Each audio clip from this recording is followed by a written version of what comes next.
On this week's episode of Marketing O'Clock, we've got a brand new feature coming to Search Console. Appealing image assets are coming your way with Nano Banana Pro. And in a shopping turn of events, Google isn't actually rolling out brand inclusions to more campaign types. All on today's show. Welcome, you are listening to Marketing O'Clock. Just stay tuned. Digital marketing news, but let's get specific. Digital ads, SEO and analytics, social media and more. Pretty much everything that'll make your website perform. With new shows every Monday. We give you the news with sass and puns and definitely hot takes. Thank you for tuning in. You know what time it is. It's officially Marketing O'Clock. Settle in, sit back, keep it locked. Hey there, I'm Christine Zernheld. AKA Shop. I'm Gracie Miller. And I'm Greg Finn. And it's officially Marketing O'Clock. Here on November 24th, 2025. All right. And can we bring some of the listeners behind the scenes? Because we need to talk about the coffee situation. Here we go. Shop. When I came in, you got water all over the countertops. You're grinding beans. We have two coffee machines here. That wasn't my fault. We have a coffee machine where you need to take beans, you need to weigh them, you need to put them into a grinder, you need to grind them, then you need to put them here. And I said, hey, let's make it easier and let's get one that instead of making 10 cups doing that process, makes 14 cups and is easy. You just scoop and dump it in. Okay. You are very adamant. No, I am not. You are very adamant. Everyone else is very adamant. I don't care that much. I drink any coffee if I have a delicious coffee creamer. I like it international and I prefer to be delighted. Okay. You are the one who is so obsessed with the coffee. I am the least passionate person about the coffee cause, and I am always the person. 9 a.m. this morning, my boss looks me square in the eye and says to me, Shep, you cannot make this coffee. What? Do not make this You coffee. did not say that. I did. It doesn't matter. It's not that big of a deal. So what I am trying to do is to save time. I want people to be just caffeinated, right? And so we have one coffee pot that makes 40% more and takes 90% less time to make coffee. By the way, everyone who works here besides me is opinionated and says your coffee tastes like trash. Who's Greg's? I don't care. Whatever that was in the That's what pot they there say. this morning That's what did they taste say. like trash, and I agree with them. I use Starbucks Pike Place whatever medium because I would make it just pure gasoline. I like coffee that tastes like coffee. And so Part of the problem is also, I understand it is a lot of work for you to get here on a Friday. You have an over an hour commute. Respect. At the same time, you cannot be so dramatic about the coffee when you get here at 10 a.m. and most of it is gone because we've all already had our coffee. I am not worried about that at all. I'm Somebody's worried about going out of time. their way to make the extra pot because you're so upset about the coffee. Gracie, neutral party. Oh, God. Do not bring me into this. She's got to play a vibe. I do. She doesn't drink the coffee. You make the people scared of the coffee. They should be scared of the coffee. It takes 15 minutes to make a pot of coffee one way, and it takes 30 seconds to make it the other way. By the way, I never make it. You caught me the third time I've made it all year. Okay. I just drink what's there. And today I took the last cup of the little coffee pot. So I decided to be a good person and make one for everyone in the office. Boy, was that a bad decision. And I was scolded. You were scolded. You should have just blamed it on someone else. It just drives me crazy when we're taking 10 minutes to make a pot of coffee. I don't think it takes 10 minutes. We'll Let's do do a a timer. timed event, and we'll put it as a separate video. It's to making coffee. I'll do mine, and you can do yours. Okay. Cool. It's not mine. It's not mine. You just accepted It's not my it. You coffee. accepted it. I don't You make accepted it. I don't make the coffee. Okay.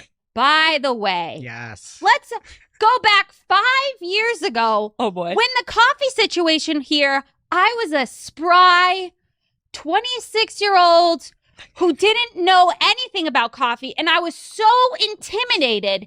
And you showed me the coffee process here, which at the time was making individual cups of espresso. I had to learn what an Americano was. Listen, And that was fine. But this machine that makes 8 cups is unacceptable. Well, 1 at a time was fine for 5 years. We had a Keurig. Nobody used it. It's There's a moldy. Keurig. Listen, I'm just saying I've got the process to make the most amount of coffee in the shortest amount of time, and I don't understand why people use it. I have streamlined, correct? Give me some credit. I've gotten us better.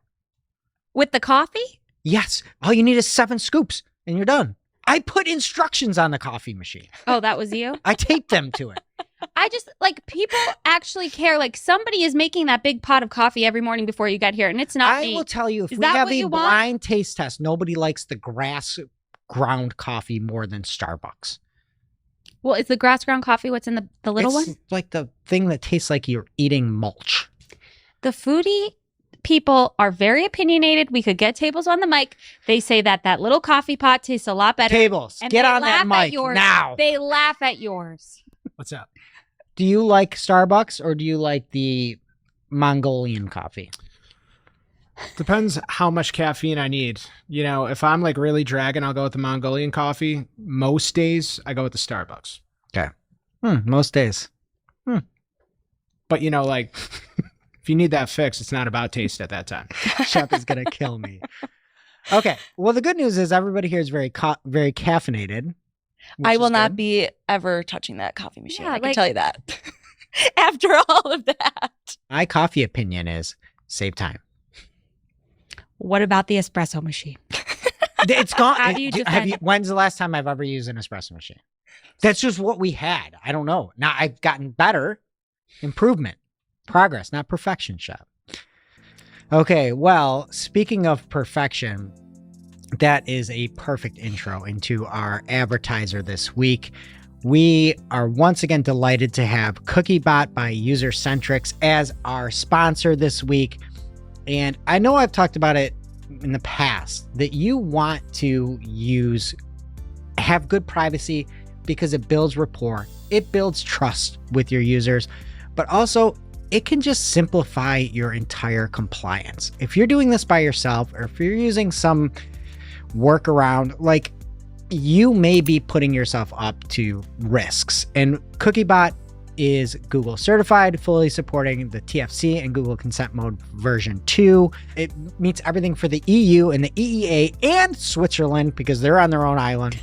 And it just helps minimize that data loss as well from rejected consent banners. And it's so important now. I like to think of it as if you have a company, it's like an umbrella policy. It will cover you on the privacy side for what you need. It's like, hey, there's somebody went outside and slipped. Guess what? I have a privacy in check, just like my umbrella policy. And better yet, for you marketers out there, you can protect your marketing data. So again, I talked about it being Google certified, support with consent mode. It also supports Microsoft UET consent mode, and it supports the IAB TCF framework. So all the frameworks, all the acronyms, CookieBot has you covered. And it's from UserCentrics. Get a free trial for 14 days, and then it is as little as $8 a month. And again, we have a special offer for our listeners. Listeners of Marketing Clock only can get 10% off their first 6 months. So if you want that deal, head on over to marketingclock.com/cookiebot, marketingclock.com/cookiebot, and just give yourself a peace of mind. Treat your customers how you want to be treated, and head over to marketingclock.com/cookiebot. All right, and on to the main news here this week. We've got a really cool update, I think, at least within Search Console. Google is going to add brand query filters. So this will use AI and try to find examples of your brand, including misspellings, and you'll be able to view your Search Console data with the brand and then also without the brand. It also says it will include brand related products or services. So I'm not exactly sure how it will suss all that out, but it seems awesome. This is like probably the number one thing that I do within Search Console is to say, hey, I want to see how our non-brand traffic is increasing when we cut back on like our brand spend. And I have to go in and put in the brand name and make a bunch of regex and just try to get all the variants. So if this actually works, you'll be able to say, look, our search traffic from Google is going up without the brand. And you can then dive in and find out probably more meaningful insights. It's like what specific content is ranking higher or doing better or performing, and not just have it so kind of watered down with your brand terms. So I like it. Next up in the main news, Google Ads launched Nano Banana Pro.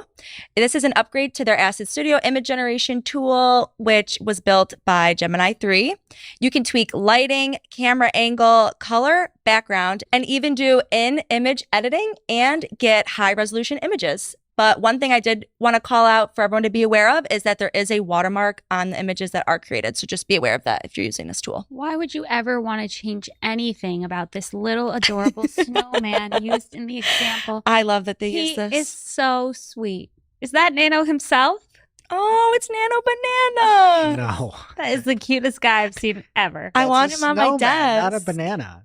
Yeah, but he could be named Could be Banana. his name. I'm actually glad there's a watermark that's going to be on these, because if I'm clicking on something, I want to know that whatever the product that I just clicked on is fake. Oh, true. I just think on all these examples, I just hope that people don't go too off the deep end in making like fake products. Like that was one thing where they first announced it in Product Studio, where they had these tents under the sky, and it was a very cool image, but it's like, I care less about the image than I care about the freaking tent, right? And it's like, I know you just generated this, but I want it to be real. So Yeah. it didn't seem like they were taking this cute little snowman named Banana and manipulating it too much, but I would just say like, that's my only For concern. e-commerce. Just be aware.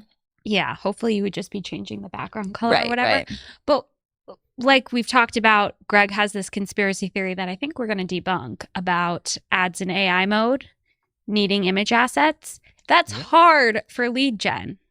So I think Agreed. something like this for that, to just make images so you can have image assets and be eligible for something like that, is very nice. Yes. Fantastic point, Shop. Amazing if you can get more creative without even like having to leave Google Ads. You must Awesome. be really sorry about the coffee. No, it's a great point. And you are going to debunk me because I know exactly what you're talking about. He's like, with I know AI what's mode coming. up. Okay, next up here, this is not good. Christmas is canceled, everyone. No. We had a really exciting story last week that we now have to debunk. Okay, I There- just burned that little snowman. There are no Not Banana.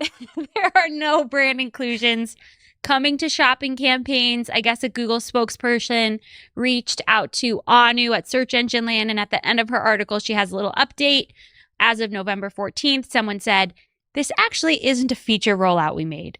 Brand inclusions aren't currently supported in standard shopping or Pmax campaigns. Brand exclusions are available in Pmax." And we heard from two reps the same thing. And every time we tried to apply it after that news came out, it would just give you an error message. So just a note, if you are going in there, you still can see that you can apply a brand, but you'll get a little black error message at the bottom for search and for shopping. It's available for both, and neither of them work, but that option is there. You can go all the way and submit whatever brand you're looking for, and it just does not work. All right, and Gracie alluded to it, but Gemini 3 is here, and it is now powering AI mode.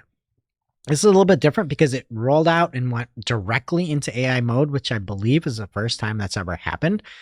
And so according to Sundar Pichai, CEO of Google, he said Gemini 3 in AI mode in search with more complex reasoning and new dynamic experiences. Robbie Stein had a much more eloquent talk about this when he said, Gemini 3, our most intelligent model, is landing in Google search today, starting with AI mode. Excited that this is the first time we're shipping a new Gemini model in search on day one. Gemini 3 with generative layouts will make it easy to get rich understanding of anything on your mind. It has state-of-the-art reasoning, deep multimodal understanding, and advanced agentic capabilities. It talks about a bunch of other stuff. I also think, like, do you need to say it's our most intelligent model? Like, that's every time Steve Jobs would come up with the new iPhone or Tim Apple comes out there, it's like, it's our best iPhone ever. It's like, no shit. Right. if this was your stupidest AI, why would you be putting it out there? Like, I understand it's your most intelligent model. That's why it's rolling out. Yeah, you got to one up the last one. I know. That's always just like a little, like you're just wasting time. Everybody knows it's better than the last one. Anyway, I watched Robbie Stein's video. It's a great video. It looks really cool. He was going through all this like DNA stuff and I was making images on the fly. And I'm like, wow, that's very intelligent stuff. I don't know about DNA. I am not that smart. And I asked it to show me a graphic of who would make the NFL playoffs. And it couldn't do it. So it's like, that's always the thing. They launch this stuff and they show you all these things. And I feel like it's just fake. Also, this video that Robbie did, it looked like he shot it on a Motorola Razor. It was so, there's like 6 pixels in the entire video. Anyway, so I said to AI mode, I'm like, oh, let's see how Gemini 3 is. I'm like, make a graphic of who could start the NFL who would make the NFL playoffs starting today. And it just gave me like a college football graphic with a bunch of other older graphics. And I'm like, make me a custom graphic of it showing real data. And AI mode's like, I cannot create it in real time, custom graphic from scratch. So I just don't know like what's real, because you look at this video of Robbie Stein and it's like showing DNA elements and it's making all these things. There are all these Google colors. And I ask it just to be like, hey, who's making the playoffs? And it can't figure it out. So maybe it's a me thing. Maybe I don't understand. I watch football every week and I still don't get it. I was planning on making a graphic for you so you could easily understand, but unfortunately, all I know is after last night, AI oh, these guys suck. We're the worst team ever. We're never going to make the playoffs. So that's what I know. That was your night last night watching the Bills? Yeah. And also there was some rumblings with volatility in the SERPs. And Barry Schwartz over at Search Engine Roundtable said it might be a Gemini 3 update, and or at least a Gemini 3 update question mark. I looked at these charts. I don't know what he's talking about with this volatility. He is just a chartologist. Because I look at it and it's the same stuff over and over again.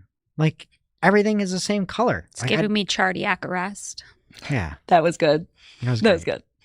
But I don't know. According to him and his advanced chart reading, I'm just a connoisseur. I'm not as methodical as him. But there might be some volatility going on. And now for this week's Cool tool. As a reminder, our Cool Tool segment is not an official endorsement or paid mention. We're simply sharing something we found in our travels that may be of use to our listeners and is really, really cool.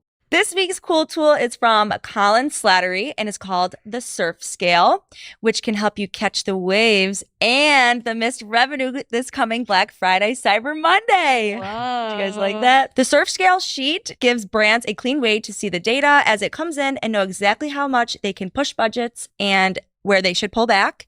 And if you want the gnarly insights, check out the link in Colin's X post linked in our newsletter. Thank you, Colin. Now it's time for this week's Take of the Week. This is a #fire digital marketing take with extra spice served up for you. We simply deliver the take for your consumption. We give no opinions. We don't influence. You make the call. This week's Take of the Week comes from Colin Slattery again. Hang 10, bro. Oh, there we go. All right. And Colin has a great post over on LinkedIn. And he says, I don't want to say match types are meaningless, but they definitely need a rebrand, something we've been saying for a long time. And he says, broad matches to anything, phrase matches to almost anything, and exact matches to almost anything. And he has a look, it's a kind of a small sample size, 1,500 queries, but the exact matches out of those 1,500 queries were 2. The exact match close variance, 731 matches. Oh my gosh. So it's not exact match. Oh, that's why he says exact matches to almost anything. And then phrase match out of those 1,500 matched to 69 queries, and 744 were phrase match close variants. So I think that's something everybody should know. And thank you, Colin. I also love, I don't want to say match types are meaningless. Here's the graphic with a huge header that says match types are meaningless. Love it, Colin. Colin's the best. Now it's time for this week's Pew, pew. lightning round. At this point in the show, we split up our content into 3 parts: paid, organic, and social. And we'll get back into the news in just a minute. But first, let's talk about our sponsor, User-Centrics, the makers of CookieBot. You know that marketing is shifting toward a privacy-led approach, and you don't want to lose the trust of your potential customers by falling behind. And trust me, I get it. Compliance is complicated. You know that, right, Gracie? Oh, I know. But it doesn't have to be. CookieBot automatically scans, classifies, and controls cookies and trackers, ensuring effortless compliance so you can stop worrying about intricate setups and still maintain tracking accuracy and consent signaling for your ads and analytics tools. To break it down for you, CookieBot is fully customizable, easy, and automated. Save time, protect your data, and simplify your beautiful compliant life. If you like to try before you buy, CookieBot has a free 14-day trial, and then plans start at just $8 a month. Even better, Marketing O'Clock listeners, you can get a 10% discount on your first 6 months. So head over to marketingoclock.com/cookiebot to get started. Again, that is marketingoclock.com/cookiebot. And don't fear, we'll have that link in our newsletter for you too. Thank you, User-Centrics. First up in the paid universe this week, PPC Survey came out with their annual survey for PPC professionals to take. And then it's going to come out in a few months. We'll get a nice state of the industry for the year. And then at the end, you also get to vote for your favorite PPC experts. They released the top 100 shortlist. Some good names on there? Yeah, great names. Wow, I'm very excited. I wonder who I'm going to vote for. Shep, are you on there? Yes, are you? Am I? I Yeah. honestly haven't looked. Yeah. I swear to God I haven't. You were tagged in a zillion posts. I haven't looked at it yet, though. I also... Am I on there? Yes. Okay. I have a conspiracy theory that you have shadow banned me on LinkedIn. You've blocked me. Oh, No, my LinkedIn isn't. I just went through this morning, cleaned out my notifications. I have 9 new notifications in the last hour. Just do what I did. Get off Twitter. Focus on one. Makes it a lot easier. But we can be voted for? Yes. Okay. I feel like we don't ask for a lot here at Marketing Clock. And there's one thing that you can do if you appreciate the content of this show, if you appreciate us, the quest to keep ever learning in this industry. I have one thing to say to you. marketingclock.com/cookiebot. Go sign up. You can get 10% off for 6 months. True. But shout out to everybody who made that list, and also those right on the outside. There's plenty of people that are huge contributors to the PPC industry that are not on that list. And obviously there's a phenomenal list of 100 folks. So go out there and vote as well. you guys should be proud of yourselves. Oh, thanks, Gracie. Yeah. Next up, Microsoft Advertising announced some new features this week. First of all, asset level editorial review.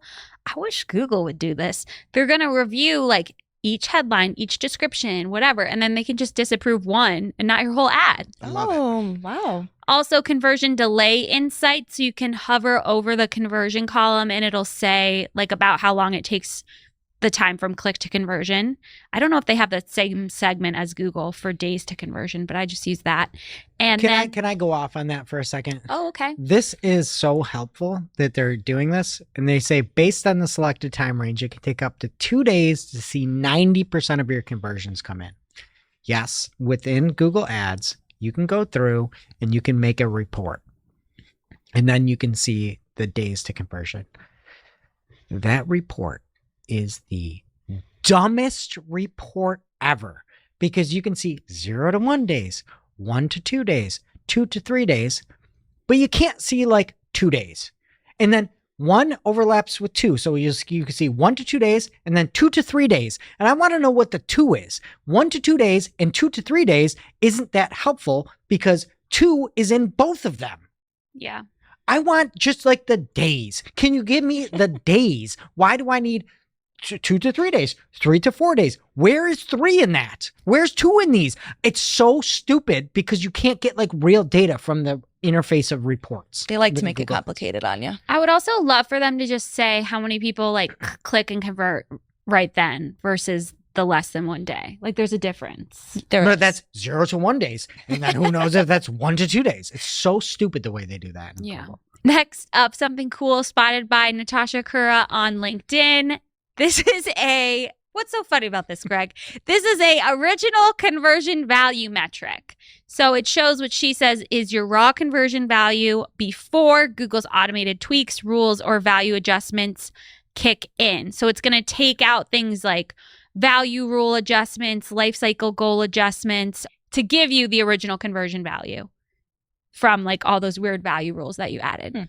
There's nothing funny about this. I think it's amazing. I love it. I was funny about your delivery Okay. because I said you said a word wrong and you just changed the entire word.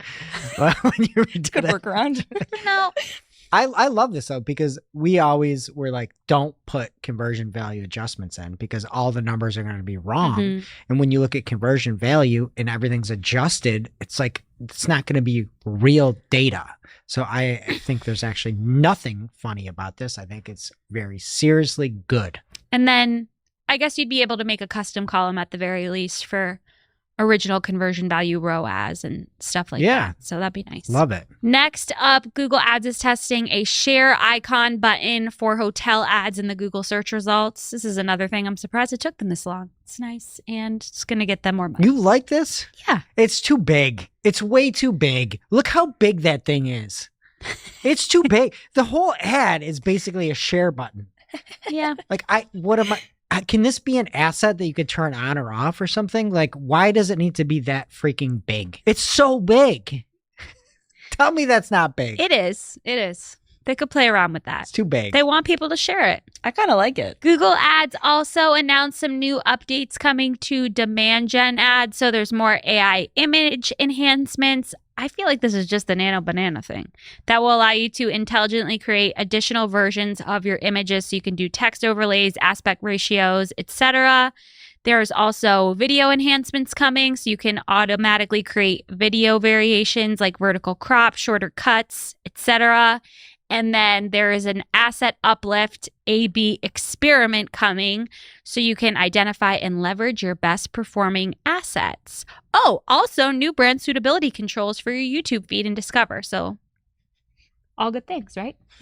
Next up, spotted by Thomas Assell, campaign total budgets are coming to Pmax just in time for the holiday season instead of the average daily. Set it and forget it if you want. Also, from Bram Vanderhalen in Meta Ads, he said if you try to switch from Advantage Plus to manual targeting, they now are going to give you 3 options before they let you do that. So you can A, stay at the current setup, so you keep Advantage Plus on. B, you can apply value rules with Advantage Plus on. Meta's really into their value rules. Like, I get the sales pitch on them every call. And also, I don't understand how they work with target CPA bidding, but apparently they do. Greg Sterling spotted more ads in AI mode this week. Is this the first AI mode ad we've seen? Because we've seen a lot of AI overview ads. So Anthony Higman's was AI overview. AI overview. Mm. I don't know if I've seen screenshots of AI mode. Don't consider this for Greg of the Year, please. Has he ever won? He's definitely been nominated. Oh, yeah. So this ad, this was teased earlier, is for HVAC repair. Again, I'm shocked it's not e-commerce, Interesting. but happy about it. And one of them has an image asset. One of them does not. So I'm sorry, Greg. I know. There Which it one is. looks better? The one with the image asset. Yeah. So I would just look at this and say, you don't need images, but I would also assume that Google is trying to make money and trying to get more clicks on sponsored listings. So even though we are seeing these without image assets, I do think having image assets will really, really help you with AI mode because it looks so much more organic. It really does look like the sidebar listings of where all this content was stolen from. Okay, lots of LSA updates this week. So Anthony Higman asked Google, last time I checked, he has not gotten a response, but he says, why do only paid LSA profiles in the screenshot he has have the Google verified badge, even though all of the businesses are verified and have gone through the entire process. He then follows up with some profanities, exclamation points, etc. As usual. The clock scores are right around the corner. We need like a new category. Most unhinged Anthony Higman treat. No, I feel like we need to have like the most beaten down segment of marketers. And I feel like it's going to be LSA advertisers. Yeah. This year has been rough. Well, let's just give it to one person. Just Higman? You can't give the trophy to all LSA advertisers. He is the voice of LSAs. Yeah. Another update from Anthony Higman. He saw this on both desktop and mobile for LSAs. They're trying to limit the advertisers to just an 8-pack instead of how it used to previously display. He's like, he just must sit at his desk and like Google things all day long. He must sit at his desk, Google, and then just smash his head against the keyboard. Does he have an intern who like that's all they do? I don't know. That would be 24/7 so Googler? funny. No, that is who he is at his core. When does he have time to do work? Speaking of the voice of LSAs, Google now has officially said they do not recommend you making a new Google Ads account to get your LSAs to perform. Anthony Higman's been saying that for years. But Len Raleigh asked and Ginny said, don't do it. So case closed. Yep. Len Raleigh also spotted a new request multiple opinions button in LSA results. It's now labeled, I think the change is it's now labeled as get competitive quotes instead of request multiple opinions. Which is so unbelievably dumb. I don't do LSAs, but when I do a search and I see a listing, in this example, there's Village Park doors. And I could message them directly. If I looked at what they had, looked at their reviews, and saw that I liked them, I could message them directly. Or up by the sponsored, there's now an option to message, and it says instead of request multiple opinions, it now says get competitive rates. Gracie, if you're in the market for something, and you saw a listing of somebody you might like, or you see the option to get competitive rates, which would you choose? I would get the competitive rates. Right. But you know what the competitive rates are? You're going to go out. That user is then going to spam, not really spam, but essentially spam to a bunch of companies, multiple costs associated with those LSAs. Because every time you get that lead, it's going to, there's a cost associated with it. And instead of saying just message the person you want, they're going to get competitive rates. Yeesh. This is something I feel really bad for the LSA people, but it's also kind of nice. If you're the user, you don't think so? Come on. I would click the button. I would click it. You need to be on so much you time. need to tell that to Higman's face next week. Sorry. That's the I'm interview sorry, next week. Higman. Next week. And Google's not doing it for the right reasons, you know? They're They're never want more doing money. it for the right reasons. They just want more money. But unfortunately, it's going to save people some time. Google is also testing shading the background color behind search ads, so it's like a little bit darker. It's very exciting news. Oh, yeah, but the ads are gray. Finstradamus going into. I did this on It's New this week. What do you think this test is going to be approved or not approved? Not Making approved. Ads more prominent. Not approved. Not approved.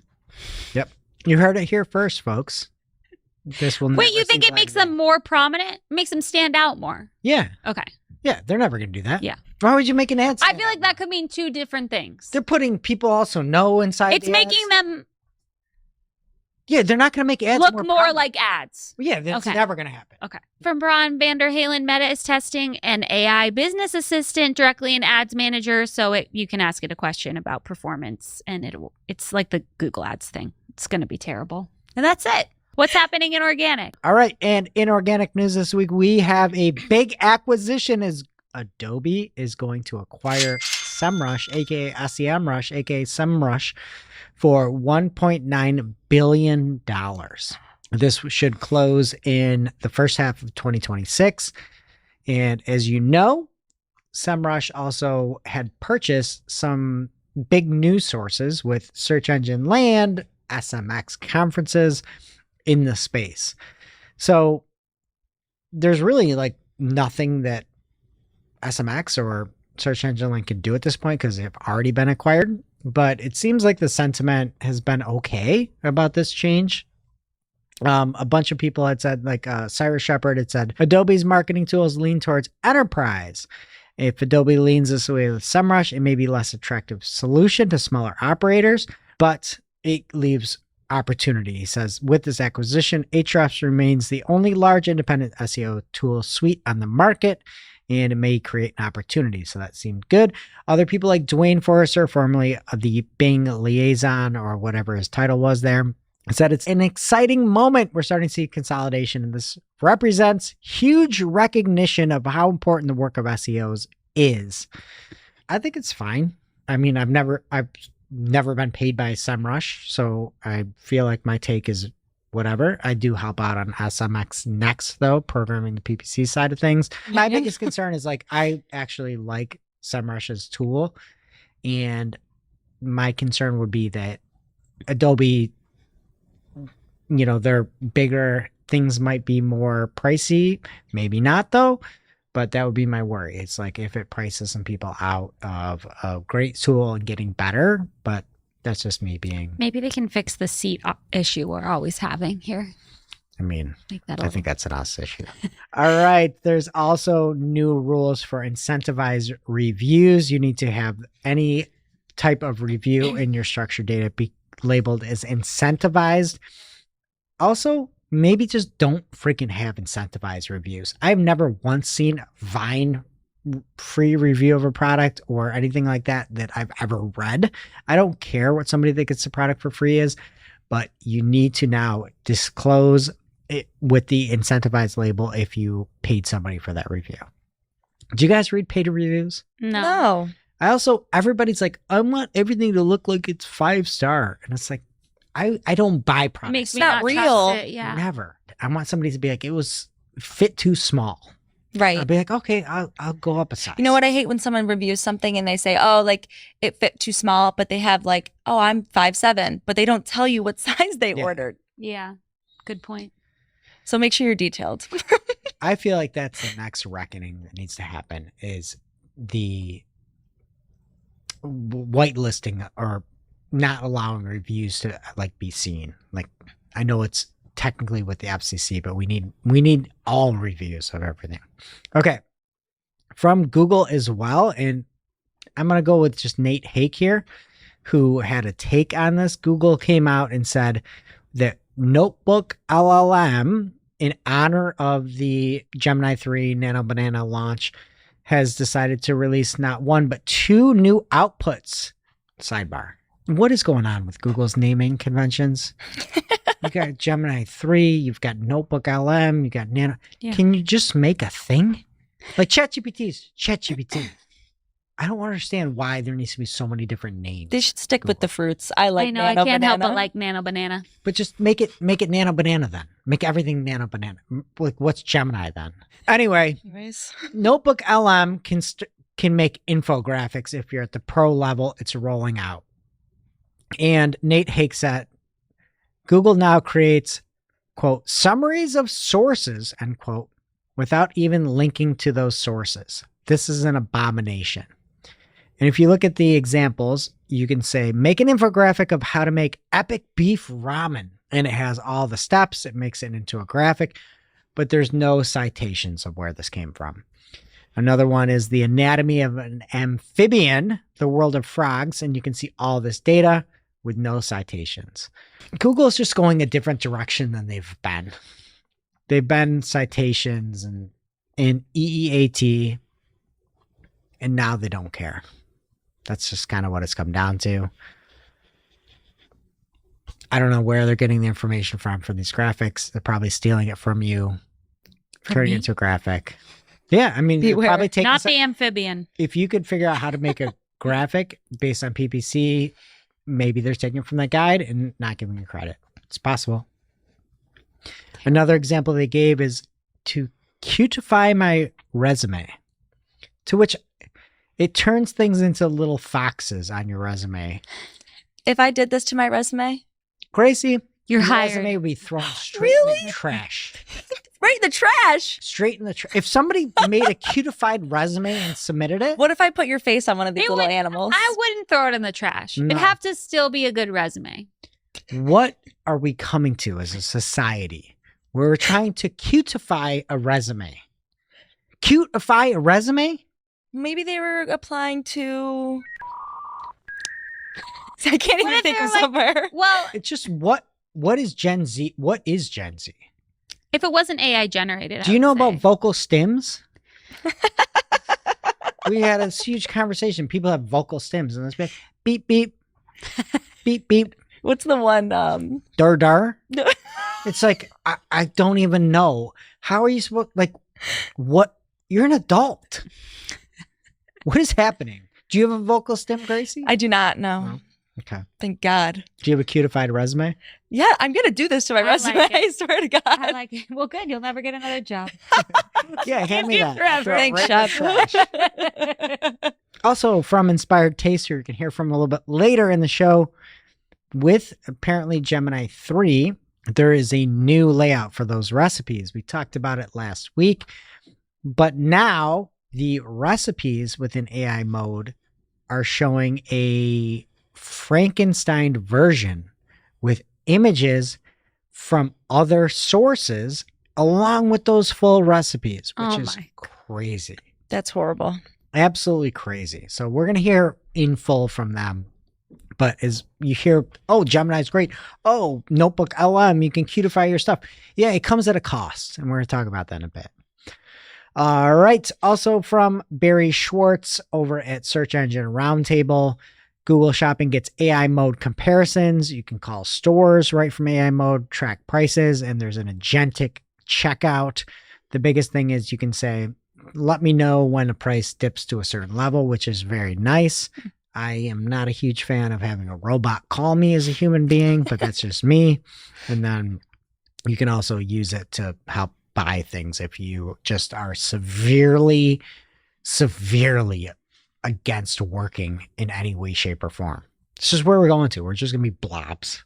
We're little blobs with VR headsets on and Nano Banana and Notebook LM. Nano Banana will be there. Oh, I'm in. Thank God. Okay.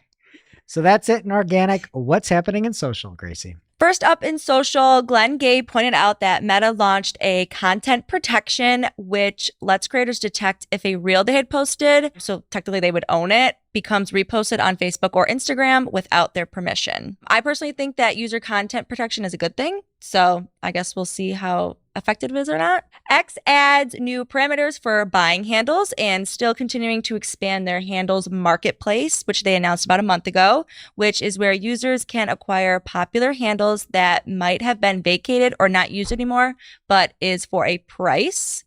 Do you guys want to guess how much people are paying for these handles that are vacated? $1 million. Okay. $300. $300? $1,000. X said that the transfer fees can range from $10,000 to $1 million. What? What would you need? Give me an amount to sell a Greg Finn handle. I've sold Twitter handles before. Wait, what? At Greg For Finn. 4 digits. What? At Greg Finn? Yeah. $5,000? That's it? Yeah. I'll just make a new one. That's nothing crazy. I'll make No, Greg but Finn you're 2.0. you're always out there claiming handles. Like you're even on Blue Sky. So I just thought it would be a higher price for you. I'll take $5,000. Because I don't need it. Do you think there's another Greg Finn out there? Oh, there's lots of them. Are there? Do they Just have like Barry chains? Schwartz's. Barry Schwartz isn't even the most famous Barry Schwartz. You know, What? Barry Schwartz Paradox of Choice. Author. Oh, right. I did know that. Yeah. But our Barry's so good at SEO that you don't see a lot of the other one. You kind of do. Barry Schwartz, not gonna lie. I'm sorry, Barry. Also on the topic of X, they will soon be indicating if a profile is using a VPN or not, potentially exposing troll accounts that could regularly post about foreign policies and related issues. Meta wins long-running antitrust case against the FTC, the Federal Trade Commission. And long story short, the FTC sued Meta, claiming it illegally bought Instagram and WhatsApp, but a judge ruled in Meta's favor because of competitors like TikTok and YouTube. and MeWe, which I've never heard of, but it kind of saved Meta. So I don't know if you guys have heard of it. Next up, YouTube tests comment summaries in YouTube Studio, which will provide another way for creators to get a quick rundown of what people are saying about their content. The AI summary will skip hidden or blocked comments and instead will give a general overview of viewers' reactions. And this is only available for some creators right now, but YouTube plans to expand access soon. YouTube is also rolling out better timestamp controls, so creators can now more accurately drag and drop markers in their videos. For mobile, instead of the little time pop-ups, there will be a product shelf under the video in hopes to be less disruptive. And then lastly, Meta is testing a view room feature, which is basically a virtual room or a virtual try-on to test out a product like furniture on Marketplace, hoping to help buyers fully visualize items before making their purchase. Oh, man. I still can't get a Meta, the authenticator thing. Are you serious? But then it's like, I'm like, what is he talking about? it's good because I'm always looking for brands and companies that you don't want to like invest in like a technology stack with. Like I'm in Amazon for like home security and Alexa, and it's like, okay. Like, I know I can just like never trust Meta. Like, I'm never going to have one of the Meta goggles. I'm never going to buy anything from Meta because their support sucks so bad. Like, so I'm taking it as positive. And their security is all AI now. Yeah, I've freaking noticed. It's doing great, by the way. And that brings us to our real life segment. Straight out of our accounts and into your ear holes. It's time for Working Hard or Hardly Working, where we talk about what's going on in our IRL work, good, bad, or otherwise. For me this week, it was SMX Next earlier this week. I was really excited to be a small part of it, and there were so many great talks. I had one with Brad Geddes and Nikki Coleman. It was really great getting to know them and learn things from them. Also loved Jill Saskingale's talk. PPC Greg made an appearance. Greg Finn, I heard your coffee talk went really well. Yeah, it was fun.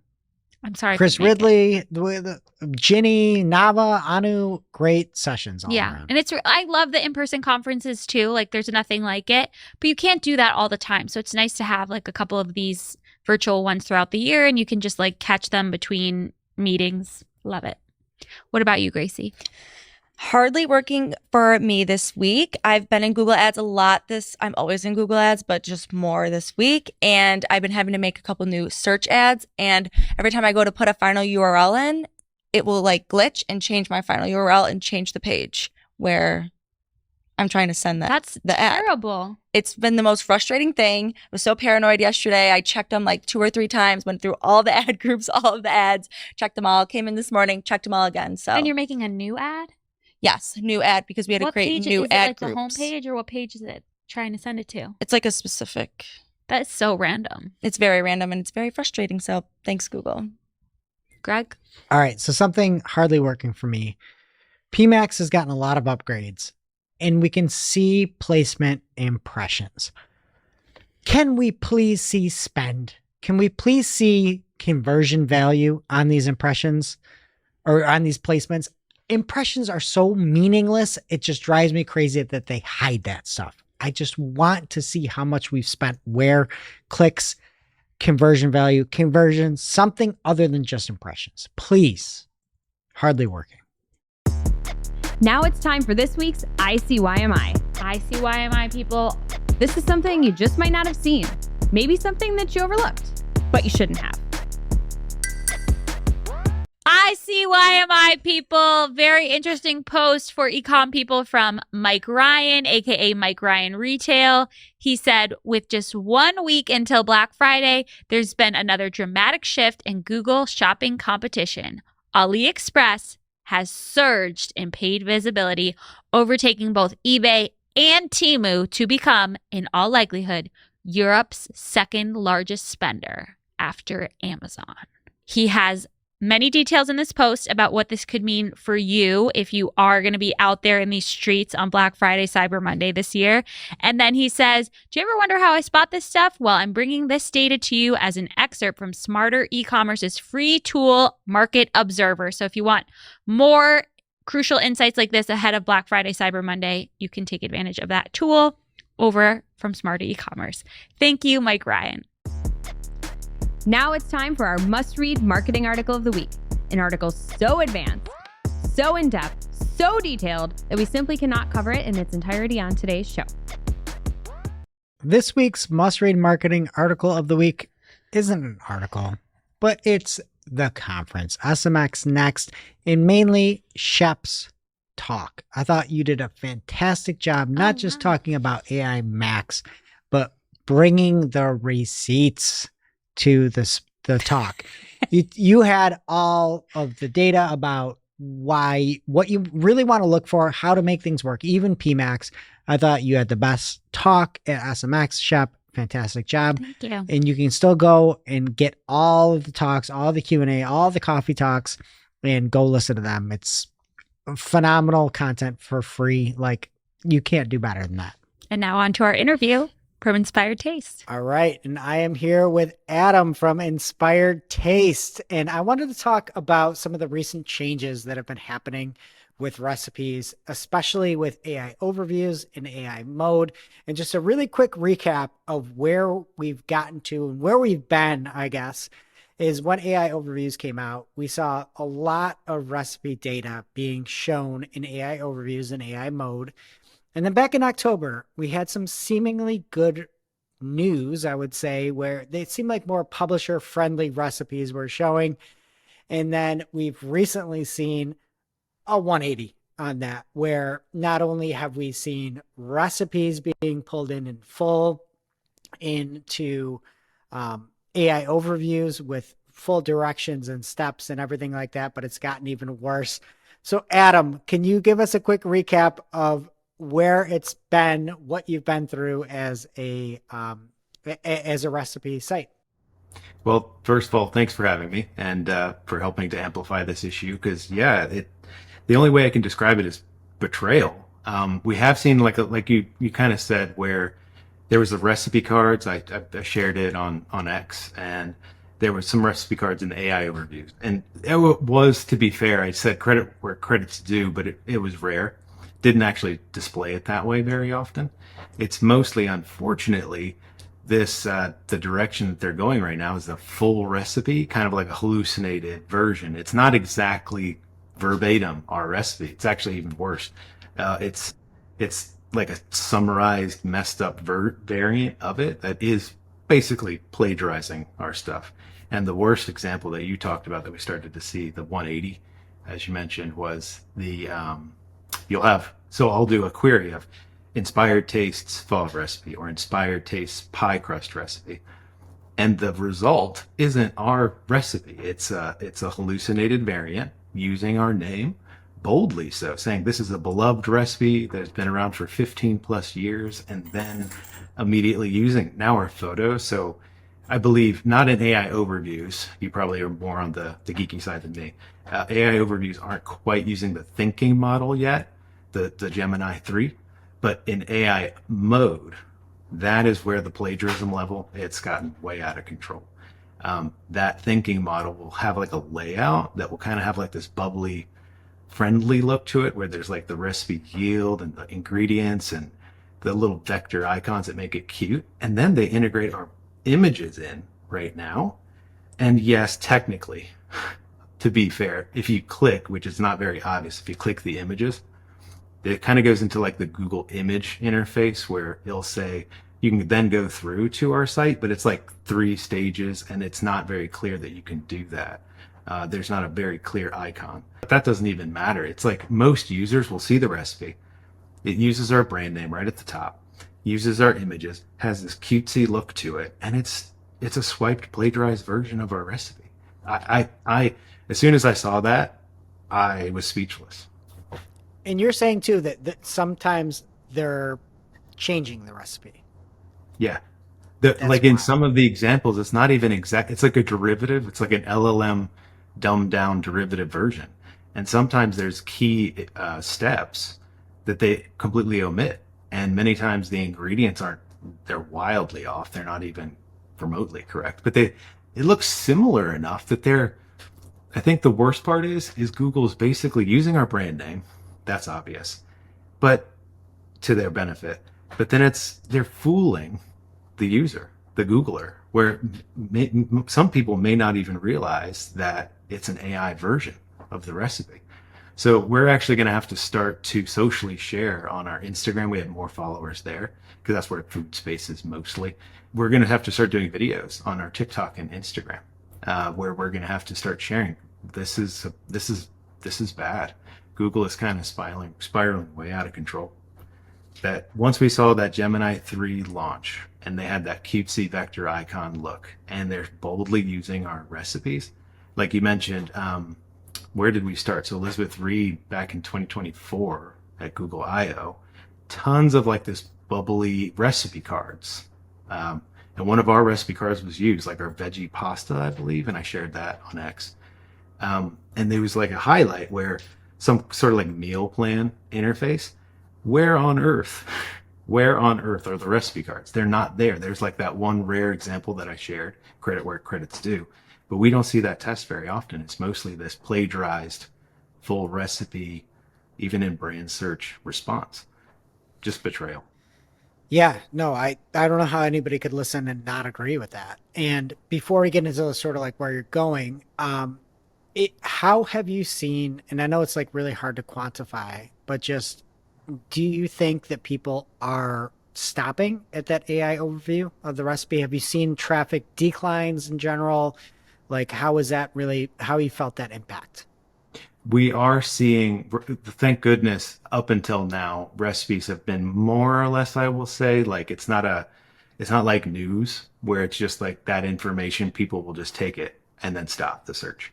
Recipes, there obviously is more of like a human connection driven thing. So we do believe people are going past the AI overview some, but we are starting to see now more, definitely as they're ramping them up. Because with recipes, they didn't really ramp them up immediately. It was very intermittent, but now we're starting to see them more, and we're starting to see the great decoupling. If you look in our GSC, things like more simplistic recipes, but it's still plagiarism. I can't defend it. Or some of our cocktail recipes, you'll actually look at it, and as soon as in May, that's when AI overviews really started to ramp up, especially in the recipe niche. And you can see it's the gator. It's bad. You start to see the impressions go up and the clicks go down. So people aren't just taking the simplistic recipe right at the top and saying, that's good enough. But now we're starting to see it more on our savory and baking side, and not just our blog, many other blogs. And so I guess knowing that you're seeing some of those drops, what are your plans moving forward to combat that? Well, we can't block Google. We can't be a martyr. They're holding us hostage. There's not much we can do, honestly. We're doing everything we can. The obvious stuff that is infuriating to hear sometimes if you're trying to give advice to a publisher these days is, oh, you should diversify. We've diversified in everything. We've been in Pinterest. That's a whole nother topic. That traffic is gone because they've ruined it with AI slop, recipes being the worst. Facebook, same stuff. There's AI slop in there now. TikTok, there's AI slop. So, of course, we're working on a cookbook, completely different business model. But, yeah, I mean, to keep things running, there's different economics. It's not exactly easy, and you actually do need to have a platform to help sell the cookbook. So diversifying is not very easy, especially with this AI change where there's nowhere to hide. There's even some plagiarizing AI books coming out that are going on Amazon and pushing cookbooks down. So there's just no way to escape this. So we're doing everything we can, diversifying where we can, but there's not much we can do unless the big gatekeeper like Google changes their ways, because we actually currently right now, we block ChatGPT, Perplexity, and all of those other answer engines because for us, there's zero benefit. We don't get clicks from those. And industry studies easily show, whatever the fraction of 1% of search actually gets clicks from it. But for recipes, it's like really tiny fractions. So we just block it because the response is these Frankenstein recipes, we call them.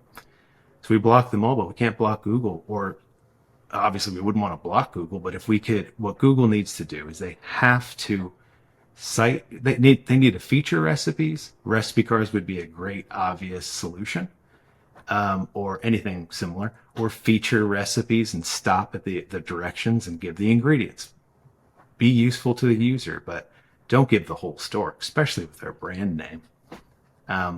Something needs to change because we can't really diversify our business to a certain extent. Is there anything you could do? Because I've seen the follow-up, right, with Gemini 3 and these Frankenstein recipes. And I thought some of it was using different images, even then with a inspired taste brand name, using images that you didn't provide that weren't from your recipes. Yeah. But I didn't know they were actually changing the recipe entirely. I thought they were just flat out stealing it. Is there anything you could do? No, it is a derivative, but it is a very, very, very, very, very close derivative. And that's where they're duping the user and using our name to do so. There's not much we can do there. They gave all those options. I don't know if you've seen that chart of they had a board meeting at some point to say, what do we do? How do we react to ChatGPT? And there was like the 7 or 6 options. They went with like the second to least worst with, which is they gave us the option to no snippet our site, which is like, why would you do that? You're removing yourself from search and it's a dangerous thing to do. And Google Extended, which that's just, I don't even know what it does, quite frankly, but it blocks vertex and their Gemini grounding. We don't get clicks from that anyway. So we block that. But there is nothing we can do because what Google really needs to do is they need to split out and have a separate Google AI overview crawler. And we have to have a shout out for Matthew Prince with Cloudflare, doing a lot of saber rattling, a lot of great work. We use their bot management system to block a lot of these crawlers that are out of control. Because if you just put them in your robots.txt file, the accuracy is somewhere between like 20 and 30% blocking because all these AI crawlers, they'll kind of spoof themselves into looking like a normal user. So they'll just easily user agent spoof and they're in. So we use bot management, which has very specific, very sophisticated ID metrics that actually raises the accuracy up to 95 to 99%, they say. And we have done a lot of tests so far, and we've been running that for 3 months, and we've seen great things there. But with Google, there's nothing we can do. We're in their hands. Well, I don't like that answer. So maybe we could work together, start a petition. We've had some petitions in the past. I've got some things changed. This is obviously probably a little bit too big, but at least we can put up a fight. Like that's at least something we can do. And I guess just to kind of maybe leave on this note and stay tuned to Marketing Clock. I'll talk with you offline about that. But what would you say would be like a win, or what would you do? Because when I look at this, it's almost like a snake eating itself, where it's stealing like solid recipes that are tried, true, and machines can't taste, right? We need that content, but by making it harder for people to make a living off of this content, we're going to have less of this content and things are going to be subpar, right? When we have less competition, less people doing these things, and AI just doesn't know what tastes good, right? And so we're going to have less bloggers, less recipes, and it's just going to be a regurgitation of itself. So I guess what would you do if you are Google with AI mode, AI overviews? What would be like the perfect solution if you're in charge and you're trying to have a thriving recipe community? That's a great question. I wouldn't want to be in their seat, to be honest. I will defend them a little bit. They're in a very, very hard place to be, especially with ChatGPT doing just flagrantly everything. And you have Sora 2, which is plagiarizing Japanese anime, and they're pushing the envelope. And Google is like, what do I do? But to me, it's simple. You have billions of dollars, if not trillions. I don't know. I'm losing track of how much money they're spending on infrastructure to power these systems. You can, honest to God, do query fan out, deeper query fan out thinking models that surface varying recipes that are deeper in the web and surfacing them. Because we know from years, and Google has tons of data, they know that people come to search for recipes to find, like, as you say, the tried and true recipes. They're like digging, and they'll stay there for a while and click around. Like what will be number 5, you don't have to be position number 1, and people will they'll dig down and find you and surface it. Well, with AI and now this $1 trillion infrastructure, you can do deep dives. And for me, recipe cards would make so much sense, but organized in a different way, kind of like Elizabeth Reed was showing in her examples, where there's more. You can make meal plans, you can move the cards around, you can find them, save them, move them around. That's what you should do. That's responsible and kind of fun, and that it's a beneficial win-win for us. But to this whole, I have to say it, this lie of we're doing everything for the user does not want an untrusted, summarized, plagiarized recipe at the top. That is not every user. There will be some users, a very small subset that will, but that's not what the user wants. That's a lie. What users want is trusted recipes, specifically in our niche. They're seeking information. So recipe cards, you can start with the ingredients and then say full recipe. Look here. You can organize soil on web guides. I don't know if you've tested that. That's even better than AI overviews, because we know that just yesterday, I think, Tom Critchlow was sharing that 50% of his searches for recipes or some other search there, it was a web guide kind of inside AI overviews instead. And in recipes, they'll split up classic, Greek style. They'll like break up different variants. That's what AI should. That's my soundbite. That use it to harness all of that immense infrastructure, CPUs, TPUs, all the acronyms to do good. But right now, it's just plagiarism and it's just wrong.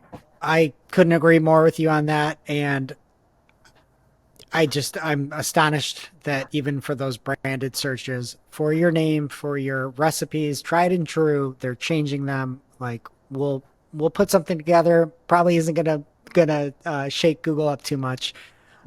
But big thanks, Adam, and Inspired Taste. I highly recommend the low carb vertical there, but a great site. And where can people find you other than Google? Like how can people interact and subscribe and be a fan? Oh yeah, you can come to our site and you can sign up for a free newsletter. You can sign up for a free account so you can save recipes on your page. So next time you come, everything that you've saved will be there. We're very active on Instagram. We have like more than 1 million followers there. We're super active there. And TikTok, we're very video driven. So we're on the video driven platforms, and we're on Pinterest. Unfortunately, we're less active there because, like I said, have me on the next episode of Pinterest AI slop in recipes. All right, we'll book it. Anytime you want to come back, you're more than welcome, and we'll check in regularly, and we'll be in touch too. We're going to get that petition going. Like, you can't just take your recipe, put your brand on there and change it. That's good for nobody in the world. So yeah. Thanks for taking the time, Adam. Really appreciate it, and best of luck in the future. Appreciate it. Thank you. And now on to our playlist of curated songs to work to. You can head over to playlist.marketingoclock.com to listen to Marketing a Playlist. I will obviously be adding For Good by Ariana Grande and Cynthia Erivo and the Wicked cast from Wicked for Good. It's a really long. Greg, you should listen. I think it might make you cry. No, thank you, but I'm going to add MGK Who I Was. And I'm adding Man I Need by Olivia Dean. All right, that does it for today's show. It is now officially not Marketing O'Clock. Thanks for listening. We miss you already. We can't wait to see you next week. Thanks for listening to Marketing O'Clock. If you're looking for more information on today's topics, head over to marketingoclock.com/newsletter to receive every single article we covered. We share the news as it breaks in our Discord community. Head over to community.marketingoclock.com to join.